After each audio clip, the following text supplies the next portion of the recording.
Hello everyone. तो आज के लेक्चर में हम लोग देखने वाले हैं कि फॉर्मेट स्पेसिफायर क्या होता है, ठीक है ना। और सेकंड हम लोग देखने वाले हैं कि हम लोग कैसे यूजर इनपुट को लेते हैं, ठीक है ना। जैसे कि कोई भी यूजर कंसोल के थ्रू इनपुट देना चाहता है तो हम लोग उसे कैसे रिसीव करेंगे और कैसे उसके साथ जो भी ऑपरेशंस करना चाहें तो वो कर सकते हैं, हम लोग उसे कैसे प्रिंट कराएंगे, वो सब हम लोग देखने वाले हैं। तो फर्स्ट हमारे पास है फॉर्मेट स्पेसिफायर्स। तो फॉर्मेट स्पेसिफायर्स जो होते हैं ना कि उनका हम लोग यूज करते हैं किसी वैल्यू को प्रिंट करने के लिए। अलग अलग डाटा टाइप के लिए अलग अलग फॉर्मेट स्पेसिफायर होते हैं। जैसे कि मैं जो पिछले जो लेक्चर होंगे उनमें मैंने जैसे इंटीजर को प्रिंट करने के लिए मैंने %d का यूज किया होगा। तो %d यहाँ पे क्या होगा कि वो इंटीजर के लिए फॉर्मेट स्पेसिफायर है। अगर इंटीजर डाटा टाइप को अगर आप प्रिंट करना चाहते हो तो वहाँ पे हम लोग %d का यूज करते हैं, स्पेसिफिकली साइंड इंटीजर को प्रिंट करने के लिए। साइंड और अनसाइंड का मतलब मैंने डाटा टाइप वाले लेक्चर में मैं बताया हूँ, तो वो आपको आना चाहिए पहले से, ठीक है। तो अलग अलग डाटा टाइप के लिए अलग अलग फॉर्मेट स्पेसिफायर होता है। जैसे कि मैं यहाँ पे नोट्स में यहाँ पे मैं लिख के लाया हूँ कि % जो c है उसका वो करेक्टर को प्रिंट करने के लिए यूज होता है। अगर करेक्टर को आप प्रिंट करना चाहते हैं तो %c का यूज करते हैं। साइंड इंटीजर को प्रिंट करने के लिए %d का यूज होता है। %e का यूज होता है साइंटिफिक नोटेशन, कोई भी वैल्यू अगर फ्लोट वैल्यू है कोई भी, अगर आप चाहते हो कि उसका साइंटिफिक रिप्रेजेंटेशन हमारे पास प्रिंट हो तो %e का ही हमारे पास यूज होता है। साइंटिफिक नोटेशन क्या होता है किसी वैल्यू का, वो मैंने पिछले लेक्चर में समझा दिया वो आपको वो पहले से आना चाहिए, ठीक है।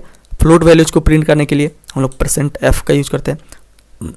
साइंड इंटीजर को प्रिंट करने के लिए हम लोग वो भी शॉर्ट साइंड इंटीजर को, शॉर्ट का मतलब शॉर्ट और इंट में क्या फ़र्क होता है, जो इंट होता है वो 4 बाइट्स का मेमोरी ऑक्यूपाई करता है, जो शॉर्ट है वो 2 बाइट्स का मेमोरी ऑक्यूपाई करता है, ठीक है। तो यही अंतर है, दोनों होते हैं, दोनों स्टोर इंटीजर वैल्यू ही करते हैं, ठीक है ना। तो शॉर्ट साइंड इंटीजर को अगर आपको प्रिंट करना तो HI का यूज करते हैं, ठीक है ना। Unsigned integer, short unsigned integer का अगर प्रिंट करना चाहते हो तो HU का यूज करते हैं। एक्चुअली में आप %d का भी यूज कर सकते हो। यहाँ पे जो भी इंटीजर वैल्यू है ना उसको प्रिंट करने के लिए %d का यूज कर सकते हैं।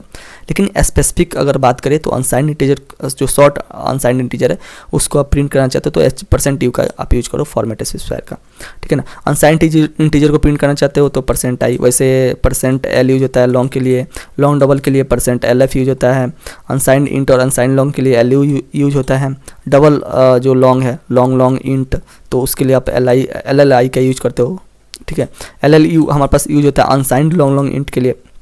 %2 हो गया तो ऑक्टल रिप्रेजेंटेशन के लिए करते हैं हम लोग। %p हो गया वो पॉइंटर के लिए हम लोग यूज करते हैं। पॉइंटर क्या होता है कि एड्रेस को स्टोर करता है किसी वेरिएबल को, किसी वेरिएबल है उसका आप एड्रेस को पॉइंट करता है पॉइंटर, ठीक है ना। तो वो अगर आप प्रिंट करना चाहते हो उस एड्रेस को तो %p का यूज करते हैं हम लोग। %s हम लोग यूज करते हैं स्ट्रिंग को प्रिंट करने के लिए। %u हम लोग यूज करते हैं अनसाइंड इंट को प्रिंट करने के लिए। तो वो हम लोग इस लेक्चर में, ठीक है ना, इसका प्रैक्टिकल हम लोग यहाँ पे देख लेते हैं। मैं सिंपल यहाँ पे प्रोग्राम में लिख लेता हूँ।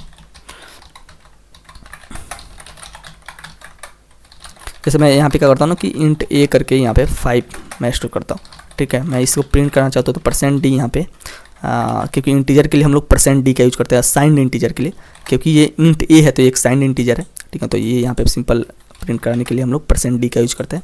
अगर मैं सिंपल a लिखूँ ना, अगर %d यहाँ पे ना लिखूँ, ये सिंपल लिखूँ तो यहाँ पे हमारे पास अगर प्रिंट का है तो यहाँ पे हमारे पास इरर आना चाहिए, और इरर हमारे पास आया।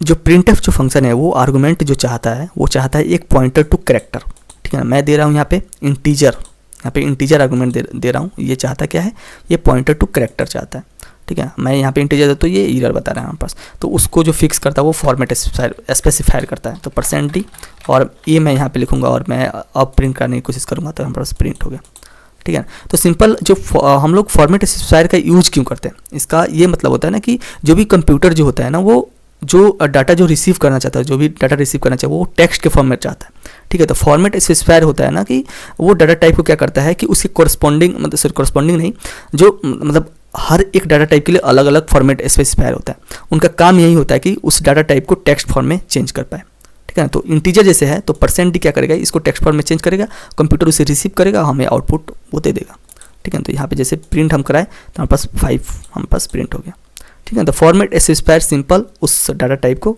टेक्स्ट में चेंज कर देते हैं। हर एक डाटा टाइप के लिए अलग अलग फॉर्मेट स्पेसिफायर होते हैं, वो मैंने नोट्स में आपको बता दिया, ठीक है। तो उनका यूज करके आप प्रिंट करा सकते हैं। तो इंटीजर के लिए %d होता है तो %d का यूज करके आप प्रिंट कर लो सिंपल। अगर शॉर्ट इंट b लिखूँ यहाँ पे तो printf सिंपल, यहाँ पे %d का भी आप यूज कर सकते हो इसको प्रिंट करने के लिए, ठीक है। कोई एरर नहीं आएगा, आपके पास 3 प्रिंट हो जाएगा, लेकिन अगर स्पेसिफिक इसी के लिए बात करें, यहाँ पे /n लगा देते हैं तो न्यू लाइन में हमारे पास प्रिंट होके आएगा, ठीक है। तो 53 हमारे पास प्रिंट होके आ गया। लेकिन आप स्पेसिफिक चाहते हो कि शॉर्ट इंट के लिए जो हम लोग यूज़ करते हैं वो क्या करते हैं, HI का यूज़ करते हैं। यहाँ पे नोट्स में आप देखो तो शॉर्ट इंट जो था शॉर्ट साइंड इंटीजर, ठीक है ना, तो उसके लिए आप HI का यूज़ करते हैं। अभी भी आप प्रिंट कराओगे तो वहाँ पे 3 भी आपके पास प्रिंट होके आएगा। अगर अनसाइंड शॉर्ट इंट का आप प्रिंट करना चाहो तो 3 मैं प्रिंट करता हूँ प्रिंट एफ परसेंट। अनसाइंड के लिए क्या होता है, HU यूज होता है, HU। यहाँ पे /n करूँ और हमारे पास क्या वेरिएबल का क्या नाम है, C है। तो अभी प्रिंट कराए तो अभी हमारे पास क्या आना चाहिए, 333 हमारे पास प्रिंट होके आना चाहिए। तो बहुत सारे फॉर्मेट स्पेसिफायर है, आप सबका यूज करके आप खुद से ही आप इसको देख सकते हो। मैं जो इंपॉर्टेंट है वो मैं बता रहा हूँ। %C का हम लोग यूज कर लेते हैं और %E का भी यूज करके मैं बताता हूँ, ठीक है। तो मान लो कि कोई भी एक फ्लोट D नाम से मैंने 3.3 करके यहाँ पे लिखा, ठीक है, और मैं चाहता हूँ इसका साइंटिफिक रिप्रेजेंटेशन में प्रिंट करना चाहता हूँ, ठीक है ना। तो प्रिंट F करते हैं और साइंटिफिक के लिए %E का यूज करते हैं, /n में कर लेता हूँ और D में यहाँ पे प्रिंट करता हूँ। तो इसका साइंटिफिक रिप्रेजेंटेशन हमारे पास प्रिंट हो जाएगा। देखो यहाँ पे 3.3 और E +0 तो इसका साइंटिफिक रिप्रेजेंटेशन हमारे पास यहाँ पे प्रिंट हो गया, ठीक है। तो किसी भी वैल्यू को जो वैल्यू है फ्लोट वैल्यू है उसका साइंटिफिक रिप्रेजेंटेशन आप चाहते हो तो %E का आप यूज कर सकते हो, ठीक है। उसके बाद हमारे पास %C है। किसी भी कैरेक्टर को आप अगर प्रिंट करना चाहते हो यहाँ पे, तो अगर char E है हमारे पास और यहाँ पे मैं इसे प्रिंट कराना चाहूँ %C E, ठीक है। यहाँ पे प्रिंट करना चाहें तो हमारे पास C हमारे पास देखो प्रिंट हो गया। और मान लो कि यहाँ पे मैं C ना लिखकर ना D लिखता हूँ तो देखो क्या आना चाहिए मेरे पास। तो देखो अभी मेरे पास 99 आ गया। 99 क्या होता है ना कि C का जो अस्काई जो वैल्यू है वो हमारे पास 99 हमारे पास प्रिंट हो गया। तो किसी भी कैरेक्टर, देखो कैरेक्टर का क्या मतलब होता है, कैरेक्टर क्या होता है, 1 बाइट का मेमोरी लेता है ये। 1 बाइट = 8 बिट्स होता है। अगर साइंड का बात करें, अनसाइंड का जैसे बात करें, अनसाइंड का बात करें तो ये क्या होगा कि 0 से लेके 2 to the power 8 - 1 तक इसका वैल्यू का रेंज होगा। अनसाइंड का बात करेंगे तो साइंड का बात करेंगे तो -128 से लेके 127 तक होता है। मीन्स की 2 to the power 7 से लेके -2 to the power 7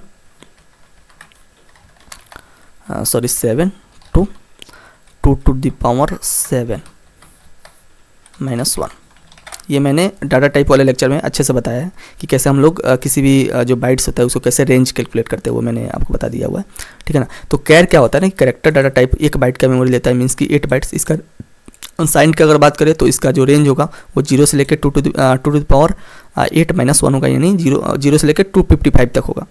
और साइंड का अगर बात करें तो ये क्या होता है कि 1 बिट खर्च हो जाता है नेगेटिव साइन को स्टोर करने के लिए, तो 2 to the power 7 बिट्स बचा, तो जो वैल्यू होगा वो -2 to the power 7 से लेके 2 to the power 7 - 1 तक इसका वैल्यू होगा। मीन्स की -128 से लेके 127 तक इसका रेंज होगा, ठीक है ना। तो जो कैरेक्टर होता है ना उसको, वो एक्चुअली में क्या होता है कि वो जो अस्काई वैल्यू में, मतलब इसका इंटीजर वैल्यू क्या होता है, अस्काई वैल्यू होता है। तो जो अगर मैं %D का जब यूज करता हूँ तो क्या होता है कि साइंड इंटीजर को प्रिंट कराता हूँ, ठीक है ना। साइंड इंटीजर के लिए %D का यूज करते हैं। तो क्या होता है ना कि जो इम्प्लिसिट कन्वर्जन जो होता है E का, ठीक है ना, ई इम्प्लिसिट कन्वर्जन का मतलब होता है ना कि अपने आप जो कन्वर्जन हो जाता है, ठीक है ना। तो ई जो है ये क्या है, एक कैरेक्टर डाटा टाइप है, लेकिन %D का जैसे ही मैंने यूज किया तो ई का जो अस्काई वैल्यू होगा वो हमारे पास प्रिंट हो गया। लेकिन अगर आप कैरेक्टर रिप्रेजेंटेशन चाहते हो तो %C का यूज करो, तो आपके पास जो भी कैरेक्टर रहेगा, जैसे यहाँ मैं G चेंज कर दूँ तो यहाँ पास G प्रिंट हो जाएगा, ठीक है ना। तो कैरेक्टर का अगर कैरेक्टर रिप्रेजेंटेशन में अगर प्रिंट करना चाहते हो तो %C का यूज करो, अगर आप उसका अस्काई वैल्यू चाहते हो तो %D का यूज कर लो, ठीक है ना। यहाँ पे मैं दोनों प्रिंट करके दिखा देता हूँ, लिख लेता हूँ जैसे नोट्स में अवेलेबल रहेगा आपके पास ये, ठीक है। तो इसका कैरेक्टर रिप्रेजेंटेशन हमारे पास आ जाएगा 103, ठीक है। अब आप सोच रहे हो कि केवल एक ही वेरिएबल हम प्रिंट करा सकते हैं क्या? नहीं, आप यहाँ पे आप बहुत सारे आर्गुमेंट्स देकर आप बहुत सारे वैल्यू है एक ही प्रिंट एफ का यूज करके आप बहुत सारे वैल्यू को प्रिंट करा सकते हो यहाँ पे, ठीक है। तो अगर मैं बहुत सारे वैल्यू को प्रिंट करना चाहूँ, जैसे कि मैं यहाँ पे ना इंट num1 करके 20 कैर मैं लिख लेता हूँ char n is equal to n, ठीक है। फिर मैं फ्लोट लिख लेता हूँ, float num2 is equal to 30.3, double के लिए num3 लिख देते हैं 30.333, ठीक है। बहुत सारे डाटा टाइप मैं ले लेता हूँ और उसको मैं एक ही प्रिंट एफ का यूज करके मैं प्रिंट करना चाहता हूँ, ठीक है। तो यहाँ पे डबल के लिए हम लोग देख लेते हैं कि डबल को प्रिंट करने के लिए हम लोग क्या स्पेसिफायर यूज करते थे। तो LF यूज करते थे यहाँ पे, लॉन्ग डबल के लिए यूज करते थे, ठीक है। F यूज कर सकते हो वैसे तो डबल के लिए, ठीक है ना। LF का यूज कर लेंगे हम लोग, चाहे %F का भी यूज कर सकते हो डबल के लिए, तो आप वो यूज कर सकते हैं, ठीक है। मैं चाहता हूँ कि एक ही में प्रिंट कराऊँ इसको, तो उसका भी आप काम कर सकते हो वो भी। तो उसके लिए क्या होगा ना कि आपको जो भी आप फॉर्मेट स्पेसिफायर दे रहे हो उसके कोरस्पॉन्डिंग आपको आर्गूमेंट देना पड़ेगा। बहुत सारे मल्टीपल यहाँ पे फॉर्मेट स्पेसिफायर दे दो आप यहाँ पे, उसके कोरस्पॉन्डिंग आर्गूमेंट आप लिखते जाओ। जैसे कि मैं अगर फर्स्ट चाहता हूँ कि बस इंटीजर प्रिंट हो, तो फर्स्ट इंटीजर के लिए मैंने फॉर्मेट स्पेसिफायर दे दिया %d। सेकंड चाहता हूँ कि कैरेक्टर प्रिंट हो, तो %c मैं यहाँ पे लिख लेता हूँ। थर्ड चाहता हूँ कि फ्लोट वैल्यू प्रिंट हो, तो मैं यहाँ पे मैं नाम भी इसका लिख लेता हूँ तो ज़्यादा सही रहेगा, num1, ठीक है। कैरेक्टर कौन सा है, n है, तो n में लिख लेता हूँ। और यहाँ पे जो फ्लोट वैल्यू है वो num2 है, तो मैं num2 यहाँ पे लिख लेता हूँ, %f लिख लूँगा। फॉर्मेट स्पेसिफायर क्या होता है फ्लोट के लिए, %f होता है।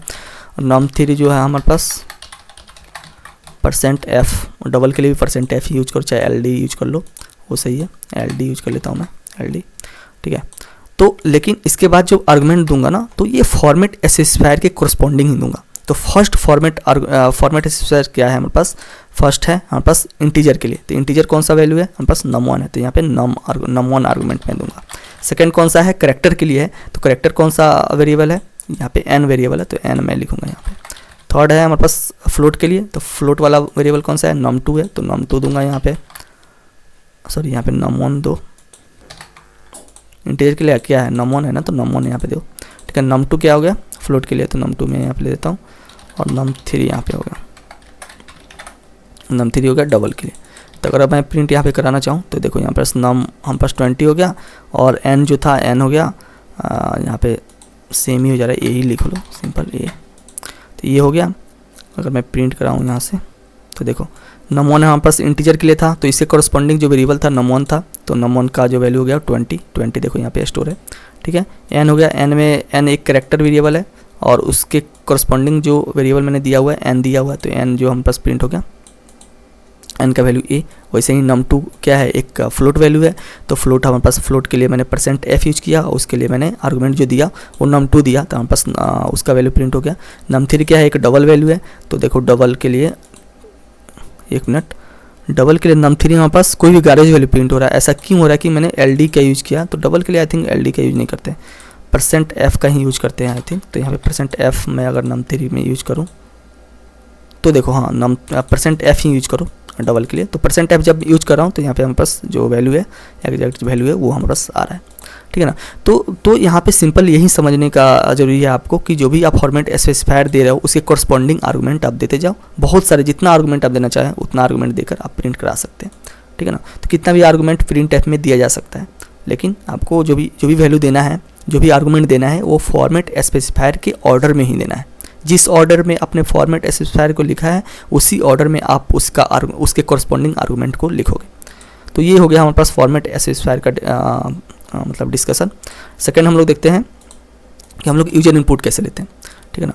तो यूजर इनपुट में भी हम लोग फॉर्मेट स्पेसिफायर का यूज करने वाले, इसलिए मैंने फर्स्ट उसी को बता दिया, ठीक है। तो इसको मैं ना पूरा कमेंट कर देता हूँ अभी, और इसका हेडिंग डाल देता हूँ यहाँ पे, फॉर्मेट स्पेसिफायर्स, ठीक है। सेकेंड हमारे पास हेडिंग है input, user input. User input लेने के लिए ना 3 हमारे पास फंक्शन होता है।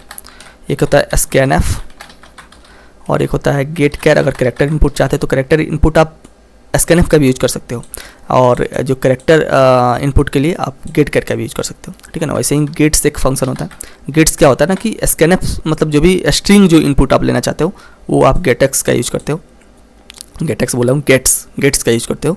और स्कैनएफ से भी आप स्ट्रिंग का इनपुट ले सकते हो, लेकिन स्कैनएफ में क्या होता है ना कि कुछ प्रॉब्लम होती है, जो गेटएक्स उसे गेट्स जो फंक्शन है, सॉरी गेट्स जो फंक्शन है वो फिक्स करता है उसे, वो हम लोग आगे देखने वाले हैं, ठीक है। तो फर्स्ट हम लोग स्कैनएफ का कैसे यूज करते हैं, जैसे कि मैं यूजर से ना एक इंटीजर इनपुट चाहता हूँ, ठीक है। तो मैं क्या करता हूँ कि इंट ए से मैंने एक वेरिएबल डिक्लेयर कर दिया और स्कैनएफ से मैं यूज करूँगा, और यहाँ पे भी फॉर्मेट स्पेसिफायर हमें देना पड़ता है। देखो स्कैनएफ में अगर मैं होवर करता हूँ तो देखो यहाँ पे स्कैनएफ जो आर्गूमेंट लेता है वो कॉन्स्ट कैर स्टार कॉन्स्ट, ठीक है। तो ये क्या होता है कि पॉइंटर टू कैरेक्टर होता है।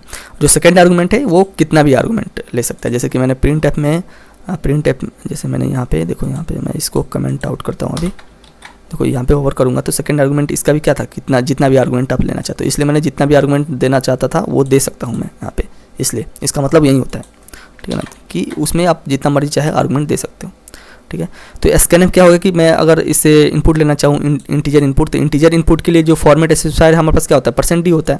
तो यहाँ पे सिंपल मैं यहाँ पे कोमा करके एड्रेस हम लोग डालते हैं, ठीक है ना,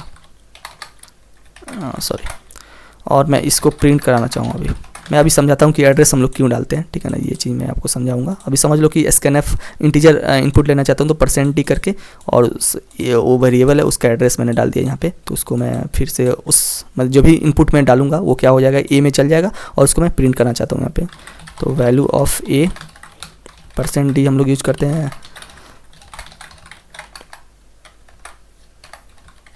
ठीक है। तो ये मैं प्रिंट करना चाहूँ तो यहाँ पे इनपुट के लिए हम पास आ गया, तो मैं 20 डालता हूँ यहाँ पे। वैल्यू ऑफ ए क्या हो गया, हम पास 20 प्रिंट होके आ गया, ठीक है। मैं यहाँ पे एक और अच्छे से लिख देता हूँ, तो printf enter value of a. तो देखो यहाँ पे enter value of a 20, value of a 20 हम पास प्रिंट हो गया, ठीक है। तो इस चीज़ को समझाने के लिए कि हमने एड्रेस क्यों दिया, तो स्कैनएफ क्या होता है कि पहले तो पॉइंटर टू कैरेक्टर लेता है, सेकंड हमारे पास जितना भी आर्गूमेंट हो उतना दे सकते हैं हम लोग। तो एक आर्गूमेंट, क्योंकि एक ही फॉर्मेट स्पेसिफायर मैंने दिया है तो एक ही आर्गूमेंट उसके कॉरस्पॉन्डिंग मैं दूंगा। इंटीजर वैल्यू को इनपुट चाहता हूँ तो इंटीजर फॉर्मेट स्पेसिफायर मैंने दिया, और इंटीजर जो वेरिएबल है उसका मैंने मेमोरी एड्रेस दिया, ठीक है। तो इसे समझाने के लिए मैं यहाँ पे आपको बोर्ड पे समझाता हूँ इसको, ठीक है। तो देखो कोई भी वेरिएबल जब हम लोग डिक्लेयर करते हैं, जैसे कि int a is equal to 5, ठीक है। तो ये क्या होता है कि मेमोरी लेआउट में इसका एक मेमोरी बनता है 4 बाइट्स का, क्योंकि इंटीजर क्या होता है कि 4 बाइट्स का मेमोरी लेता है। तो 4 बाइट्स का एक मेमोरी एलोकेट होगा और उसमें 5 हमारे पास स्टोर होगा। एक्चुअली 5 स्टोर नहीं होता है, बाइनरी फॉर्म में स्टोर होता है, लेकिन समझ लो कि 5 यहाँ पे स्टोर हो गया, ठीक है। इसका कुछ एड्रेस होगा, जो 1 2 3 करके कुछ एड्रेस होगा, ठीक है। उस एड्रेस को हमें मतलब स्कैनएफ जो है हमारे पास फंक्शन, इसी एड्रेस को हमें देना पड़ता है। जो भी यूजर इनपुट डालेगा ना, वो वैल्यू को इस एड्रेस के मेमोरी में अगर आप डालना चाहते हो तो स्कैनएफ को वो एड्रेस देना पड़ेगा। देखो अगर आपको मान लो कि किसी का घर पे आपको कुछ सामान रखना है, तो उसके घर पे आप सामान तभी रख पाओगे जब उसका एड्रेस आपको पता हो।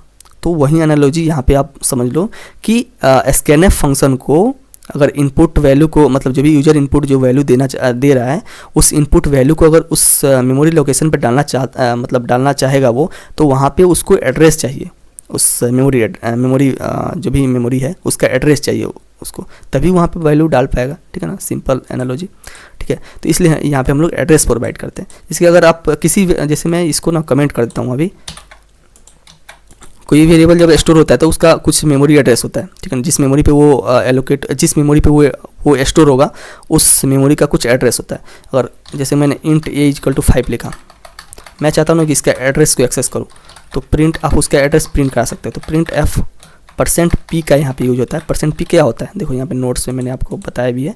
%p का जो यूज करते हो पॉइंटर प्रिंट करने के लिए यूज करते हो। पॉइंटर क्या होता है, सिंपल एड्रेस होता है, वेरिएबल का एड्रेस को ये स्टोर करता है, पॉइंटर यही होता है। कोई वेरिएबल जब होगा ना, तो वेरिएबल का क्या होगा कि जिस मेमोरी पे वो स्टोर होगा उसका कुछ एड्रेस होगा, तो पॉइंटर क्या होता है, उस एड्रेस को पॉइंट करता है, ठीक है ना। तो समझ लो कि एड्रेस को अगर आप प्रिंट करना चाहते हो तो %p का आप यूज करते हो, ठीक है। पॉइंटर जब समझेंगे तो उसमें मैं अच्छे से समझाऊंगा उसे, ठीक है। अभी समझ लो कि किसी भी एड्रेस को अगर आप प्रिंट करना चाहते हो तो %p फॉर्मेट स्पेसिफायर का यूज करो। तो %p मैंने लिखा, और यहाँ पे अगर आप एड्रेस को प्रिंट कराना चाहते हो तो एंड यूज होता है, M% ऑपरेटर का यूज होता है, इसको एंड भी बोलते हैं, ठीक है। तो यहाँ पे मैं प्रिंट करना चाहूँ, यहाँ पे देखो यहाँ पे हमारे पास मेमोरी एड्रेस आ गया, ठीक है। तो ये मेमोरी एड्रेस है हमारे पास। हेक्साडेसिमल में मेमोरी एड्रेस जो होता है वो हमारे पास होता है। तो %a का जब यूज करते हैं % ऑपरेटर का, तो हमारे पास उस वेरिएबल का मेमोरी एड्रेस हमारे पास प्रिंट हो गया, ठीक है। दोबारा मैं प्रिंट करूँ तो दोबारा देखो मेमोरी एड्रेस हमारे पास प्रिंट हो गया, ठीक है ना। तो इसी मेमोरी एड्रेस पे ये 5 जो वैल्यू है वो स्टोर है, ठीक है। तो यही मेमोरी एड्रेस हम स्कैनफ में जब पास करते हैं तभी वहाँ पे यूजर इनपुट जो भी वैल्यू दिया रहता है उस वैल्यू को वहाँ पे वो डाल देता है, ठीक है। और वहाँ से फिर हम लोग प्रिंट करा पाते हैं, ठीक है। तो ऐसे हम लोग स्कैनफ का यूज करके हम लोग इंटीजर इनपुट ले सकते हैं। अगर कैर इनपुट लेना चाहते हैं तो कैर बी, ठीक है। स्कैनफ हम लोग लिखते हैं print enter a character char, simple. Scanf और %c होता है कैरेक्टर इनपुट के लिए, तो %c और %b लिखूँगा। और प्रिंट अगर करना चाहे उस वैल्यू को, जो भी यूजर ने इनपुट वैल्यू जो डाला है उस वैल्यू को अगर आप प्रिंट करना चाहते हो तो simple value of b %c और यहाँ पे b हम लोग लिख लेंगे, ठीक है। तो फर्स्ट जो हमारे पास था वो इंटर वैल्यू ऑफ a था तो 20 डाल दिया। सेकेंड हमारे पास इंटर अ कैरेक्टर, ये इनपुट क्यों नहीं लिया, स्कैनफ %c %b, ऐसा कि अच्छे न्यू लाइन मैंने आई थिंक न्यू लाइन क्यों इनपुट क्यों नहीं लिया ये,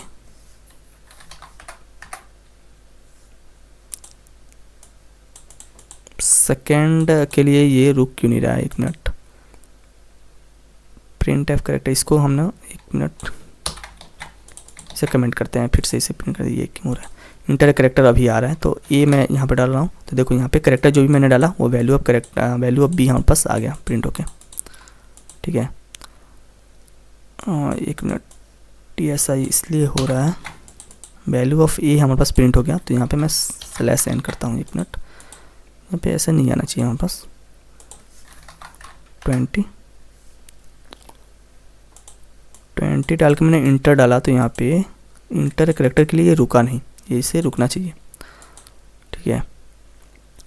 ठीक है, अभी के लिए आप समझ लो कि इसे आप कमेंट कर देते हैं। आप कमेंट करके जब कर रहे हैं तो ये हो रहा है, ऐसा नहीं होना चाहिए, पता नहीं अब क्यों हो रहा है, वो मैं बाद में फिगर आउट कर लूँगा। ठीक है, अभी आप समझ लो कि अगर हम किसी भी कैरेक्टर को अगर इनपुट लेना चाहते हो तो सिंपल आप स्कैनफ %c का यूज़ करते हैं, तो और उसमें मैंने मेमोरी एड्रेस उसका डाल दिया b का, क्योंकि b में ही स्टोर करना चाहता हूँ जो भी वैल्यू मैं इनपुट लूँगा।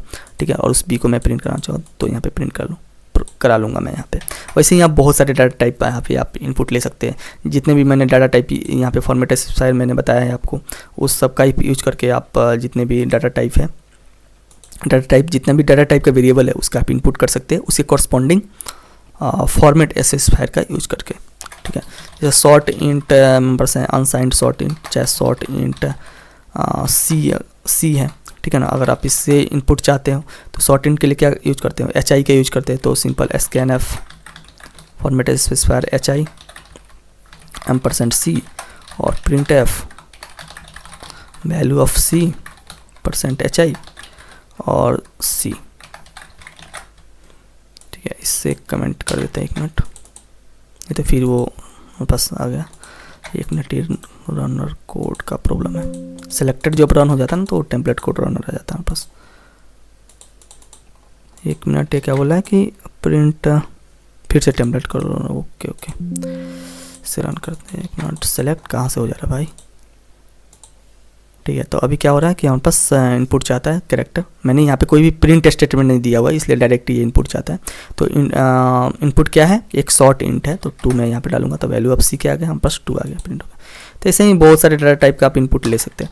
यहाँ पे हम लोग देखते हैं कि मैंने 3 फंक्शन आपको बोला था कि एक स्कैनफ होगा, तो स्कैनफ का यूज करके आप किसी भी डाटा टाइप का इनपुट ले सकते हो।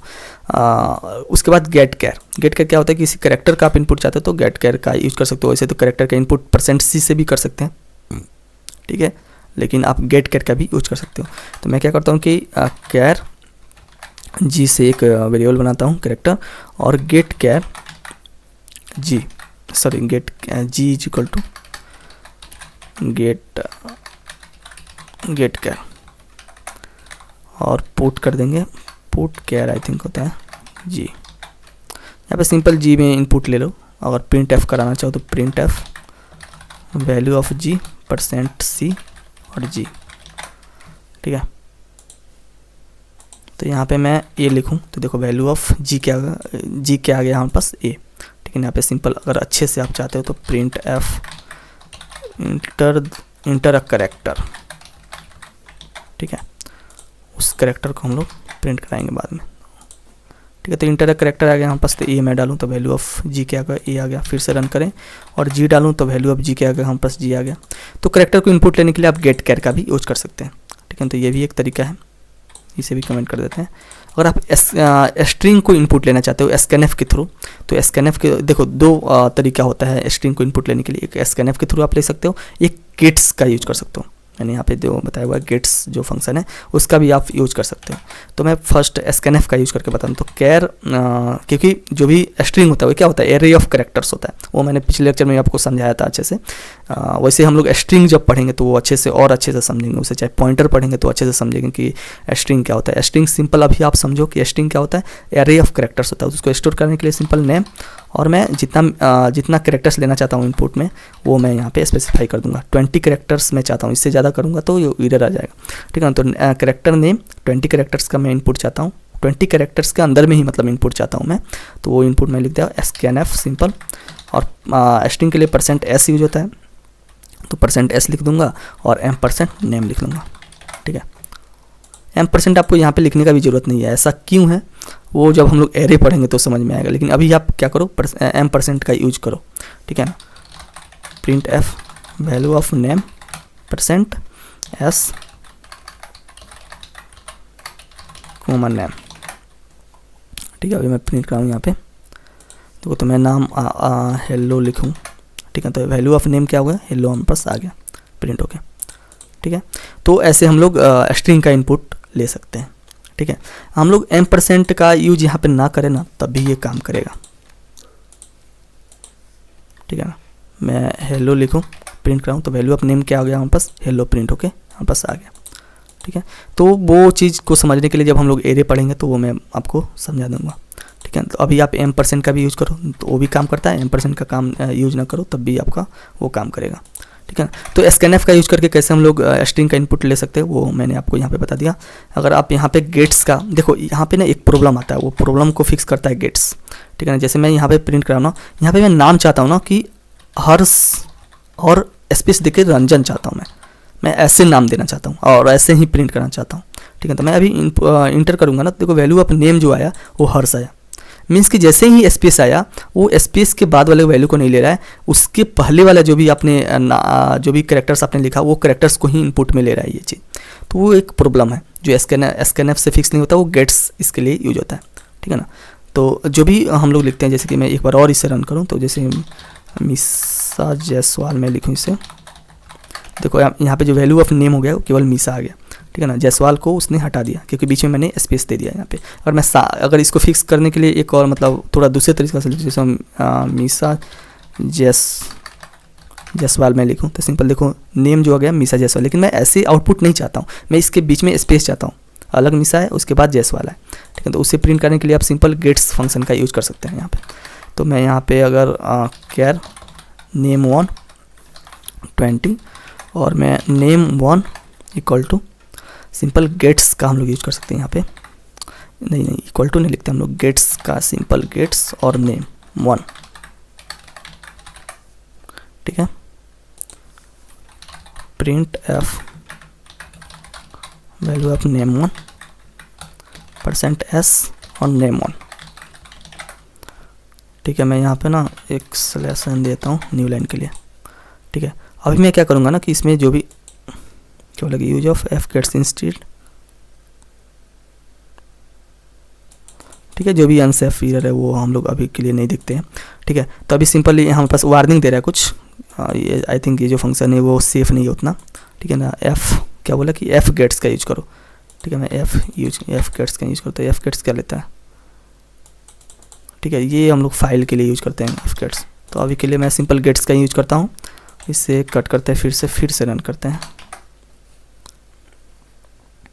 वार्निंग को अभी आप स्किप करो, ठीक है। तो यहाँ पे मैं वैल्यू अगर मैं डालूँ जैसे हर्ष रंजन डालूँ यहाँ पे, देखो तो वैल्यू ऑफ जो नेम है, सॉरी वैल्यू ऑफ नेम अच्छा नेम हमारे पास हर्ष है या रंजन है, सॉरी नेम वन का मैं प्रिंट करना चाहता हूँ ना, तो इसको मैं अभी हटा देता हूँ और इसको मैं अभी प्रिंट करना चाहूँ। 1 मिनट, फिर से टेम्पलेट को रन हो गया यार। ठीक है, अभी मैं हर्ष रंजन लिखूँ तो वैल्यू ऑफ नेम वन क्या आ गया हमारे पास, हर्ष रंजन आ गया। ठीक है, तो अभी स्पेस के थ्रू, मतलब स्पेस के बाद वाला जो कैरेक्टर्स है उसको भी ये आउटपुट हमें दे रहा है। तो गेट्स फंक्शन का यूज करके आप जो भी स्पेस आ रहा है बीच में आप कितना भी मतलब वर्ड्स लिख सकते हैं। यहाँ पे मैं फिर से इसे रन करूँ तो यहाँ पे कुछ भी मैं स्पेस देकर चाहे कितना भी वर्ड्स लिखूँ ये सारे हमारे पास आउटपुट में आएंगे। ठीक है, लेकिन ये स्कैनएफ से नहीं हो रहा था। स्कैनएफ से क्या हो रहा था कि जो फर्स्ट जो आर्गूमेंट थे, जो भी जो साथ में लिखा जा रहा था उसी को आउटपुट हमें दे रहा था। जैसे ही स्पेस आप दे रहे थे उसके बाद वो आउटपुट नहीं ले रहा था, वहाँ से वो चीज़ को रिसीव नहीं कर रहा था। ठीक है, तो यही डिफरेंस होता है आपके पास गेट्स और स्कैनएफ में। अगर आप जो स्पेस के बाद वाला भी कैरेक्टर्स को आप इनपुट में लेना चाहते हो तो आप गेट्स का यूज करो, और आप स्कैनएफ से सिंपल जो भी शुरू के जो भी जितने कैरेक्टर्स हैं वो अगर आप चाहते हो आउटपुट में तो वो आप गेट्स का ही यूज कर सकते हो। तो ये होगा कि हम लोग कैसे इनपुट लेते हैं स्कैनएफ के थ्रू, गेट कैर के थ्रू और गेट्स के थ्रू। ठीक है, स्कैनएफ से आप ऑलमोस्ट सारे, स्कैनएफ का यूज करके मैंने आपको मतलब बता दिया कि कैसे हम लोग स्ट्रिंग का इनपुट लेते हैं हम लोग। गेट कैर का यूज करके मैंने बता दिया कैरेक्टर का कैसे इनपुट लेते हैं, और गेट्स का मैंने यूज किया स्ट्रिंग को इनपुट लेने के लिए। ठीक है ना, तो स्कैनएफ के थ्रू आप सारे इनपुट ले सकते हो ऑलमोस्ट, और गेट कैर के थ्रू आप कैरेक्टर का इनपुट ले सकते हो, गेट्स के थ्रू आप स्ट्रिंग का इनपुट ले सकते हो, वो भी अगर स्पेस दे के भी कोई भी आर्गूमेंट दिया जाए तब भी आप उसका इनपुट ले सकते हैं। ठीक है, तो यही डिफरेंस है इन तीनों के बीच। तो ये हो गया हमारे पास फॉर्मेट स्पेसिफायर्स और हम लोग यूजर इनपुट कैसे लेते हैं। ठीक है ना, और मैं इसको गिटहब पे पुश भी कर देता हूँ, आप वहाँ से कोड भी ले सकते हो। ठीक है, तो गिट स्टेटस गिट लेक्चर 4 है ना ये, सॉरी यहाँ पे मैं कंट्रोल सी करता हूँ, अभी तो सारा चीज़ हो गया है। तो हाँ ठीक है ठीक है ठीक है,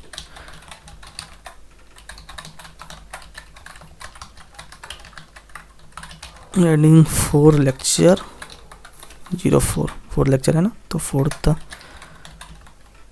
गिट पुश। ठीक है, तो ये इस पूरा कोड हमारे पास गिटहब पे पुश हो जाएगा, आप वहाँ से इसे डाउनलोड कर सकते हैं। ठीक है, तो ये होगा हमारे पास फॉर्मेट स्पेसिफायर और यूजर इनपुट कैसे लिखते हैं। मिलते हैं अगले लेक्चर में।